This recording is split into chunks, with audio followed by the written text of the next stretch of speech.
Imaginons, vous faites vos courses et vous voyez un chien enfermé dans une voiture en plein soleil. Alors il est en train de péter un plomb parce qu'on a pété sa vitre de sa voiture parce que son chien est en train de suffoquer. Est-ce que la loi vous autorise à briser la vitre pour libérer l'animal?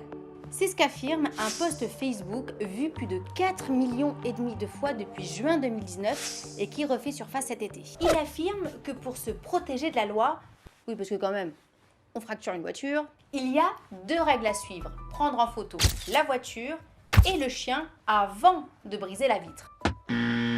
Ce ne sera pas suffisant pour vous protéger contre une plainte.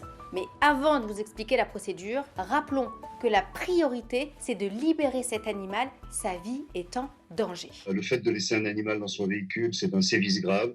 C'est l'article 521-1 du Code pénal, c'est-à-dire que c'est un délit qui vous emmène devant le tribunal correctionnel et qui peut vous coûter 2 ans d'emprisonnement et 30 000 € d'amende et une inscription quasi-judiciaire. Il ne faut plus perdre de temps. C'est exactement ce que rappelle le site du ministère de l'Intérieur. Pour briser cette vitre, il pose des conditions. Appelez la police ou une association de protection des animaux. S'il tarde à arriver, trouvez 2 témoins qui resteront près de vous pour briser cette vitre.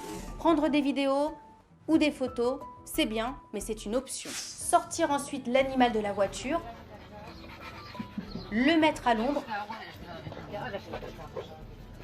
lui donner un peu d'eau et couvrez-le d'un linge humide pour faire baisser la température du corps.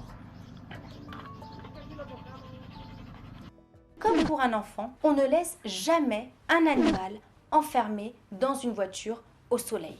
La température dans l'habitacle passe à 40 degrés en moins de 10 minutes. Et en cas de canicule, elle dépasse les 60 degrés en moins d'1 quart d'heure. Alors l'argument de dire « j'en ai pour 5 minutes, je vais chez le boulanger », C'est non. plus jamais.